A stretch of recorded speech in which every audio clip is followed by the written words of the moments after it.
Now, this is part one of the little projects we're going to do in the shop over the next week or so. The first thing we're going to do is we took the stock seat off the bike. I have two seats. This is for an RD 400. We have two seats, one stock and one this one has been lowered. We got this one from Ray Straub. What I want to do is make a seat cowl for this.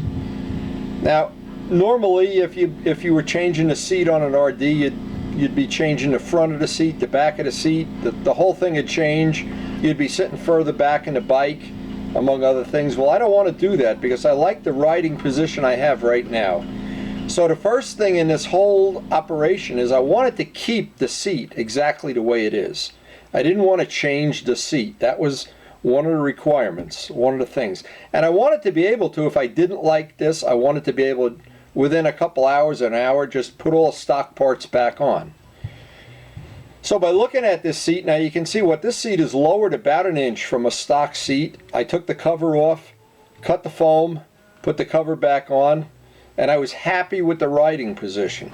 And that's the most important thing here, because to me, I've made many seats over the years, but to me, the seat on a motorcycle is a very, very important thing.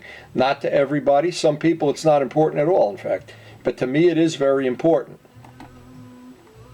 Now, I'm going to use a method to make this seat that probably isn't the easiest way to do it, but for me, it's relatively easy. From building model planes for about 50 years, I have a nice selection of balsa wood and the technology that would go into making the base.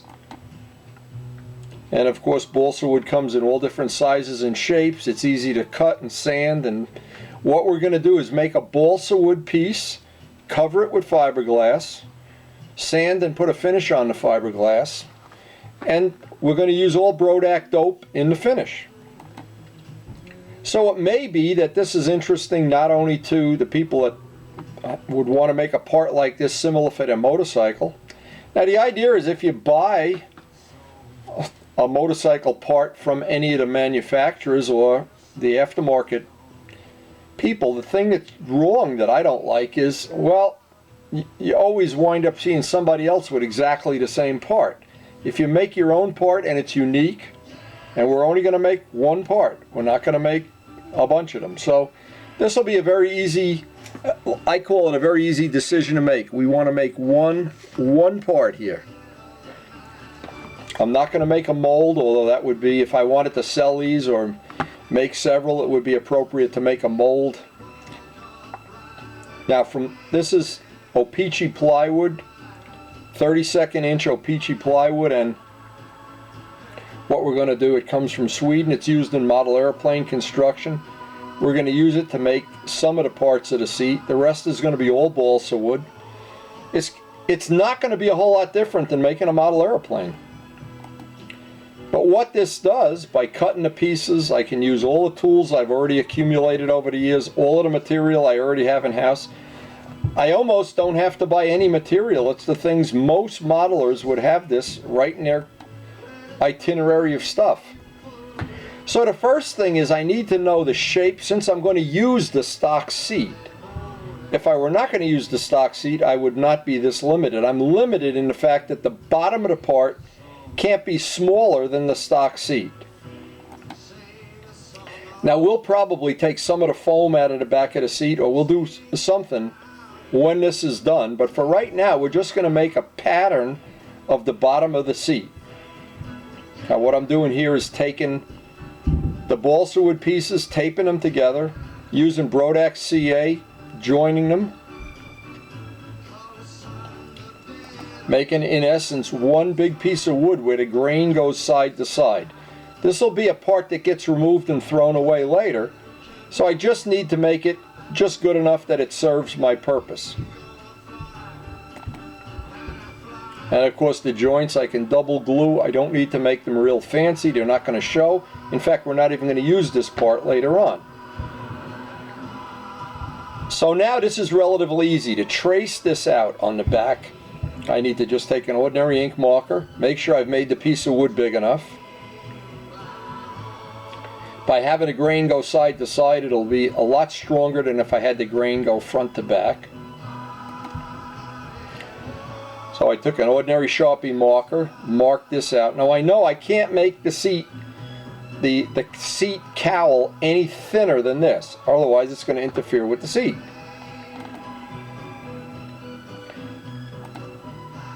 And I always work off any of the parts like this. I like to work off a center line.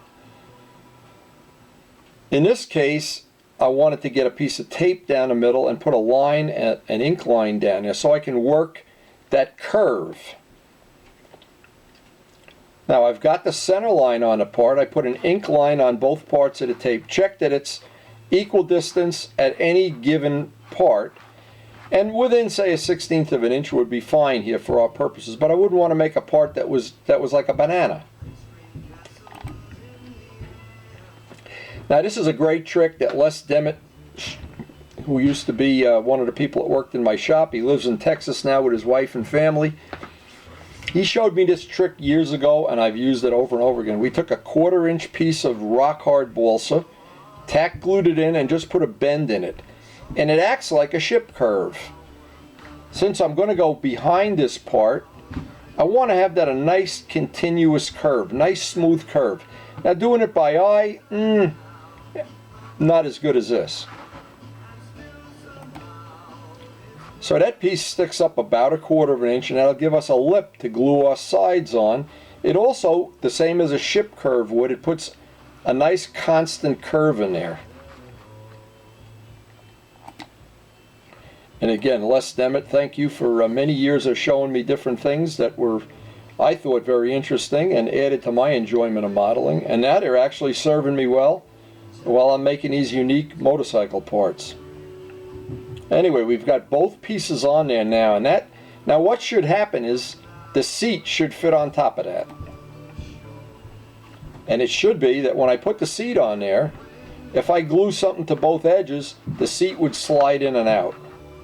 And I would have this piece back here, since this is going to taper in the final part. And we're going to ultimately take the back fender and the tail light off and make this kind of a custom installation. But what we're going to do every step of the way is make sure if we for some reason want to put the much thicker seat on, which is a touring seat that comes with the bike, I would always be able to, maybe in a course of a very short amount of time, put all the stock parts right back on. So part of the thing is never to change the motorcycle, is to make the parts fit the motorcycle but not cut the motorcycle. So you can always go back to using stock parts. And sometimes you make a part like this, and for some reason you ride the bike and you're not happy with it, or it's uncomfortable, or your butt grows 2 inches. And these seats are affectionately known in the world of Yamaha lore as big butt seats. They're very similar to Don Vesco's big butt seat. Now you could buy a big butt seat. In fact, I just painted one for Luciano, but it wouldn't be the same as when you make a unique part. Now I've marked here where the end of the seat comes, and my French curve, my Les Demet French curve. So this will be the end of the seat. This will be the inner side, and I want to make sure my seat, before I go on to the next steps, fits right in there. And then I can take a razor, trim off the outer pieces. Relatively simple from this point on. Trim off all the outer pieces of balsa wood. Again, up to this point, everything is pretty cut and dry. Nothing, there's no rocket going to the moon here. Take my belt sander, get everything trued up 90 degrees so that my sides go on nice and straight.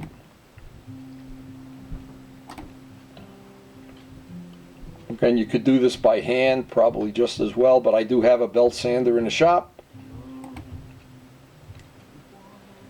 So now I have this piece and the back of the seat, and so my original intent here was to, and it changed in the course of making this, I wanted to make this piece that I could just snap it onto the seat and take it off relatively easily. But as the part evolved, and you'll see later on in part 2 and part 3, it evolved in such a way that I decided to make a total custom part out of it instead of just a snap-on cowl. Now, these are the parts for the side. Again, what I do here is I always make a balsa wood pattern. Yeah, you could make it out of cardboard, but since I have tons of balsa wood laying around, it's just convenient. I always use BRODAK CA because I always want it to be fresh. And now the objective here was to make a pattern for my side. The sides of this part are going to be O-Pee-Chee plywood, 32nd plywood. The reason for that is they'll be nice and flat, they'll be durable, and they'll only need a couple layers of fiberglass to make them a permanent part. So once the parts are joined, that's relatively easy. Now I can start sketching out what I think this part should look like. And if in doubt, what I did was this is actually the height of the seat. Now I have to work from this height. I eventually will take, and in my mind I wanted to take the seat cover off and cut the foam out of here. Since I'm never going to use this seat again, I have another seat, a stock seat. This will be a dedicated seat. I can take this foam out, and also this cover was dry rotted in a lot of spots. I may ultimately just get rid of the whole cover and make a new piece of upholstery for it, which we do right here in the shop. It's not a big deal to do that. But for right now, this will get me started. So now I know this is the part of the seat here, and I said let's make this way bigger than it has to be, and then we can trim it when it's actually on the motorcycle. So I laid this out just roughly what I thought. I wanted that slanted back, which is a little bit different than the big butt seat Don Vesco made. I didn't want anybody to think I just bought a Don Vesco seat and snapped it on here. So I tried to make this a little bit of a unique shape, yet in keeping with what these parts actually look like. Now this is the end of part one. I did this all in one day, and I tried to break this down by day. Part one involved getting the bottom of the seat pattern, the side pattern, and then I looked through some of my older magazines to see some of the older RDs and what some of the shapes, because I wanted this to be very similar to what the stock part that you could buy, again a Don Vesco part, what it would look like from the factory. And I think we'll be able to have the best of both worlds. It'll be unique, and we'll pick it up on part two.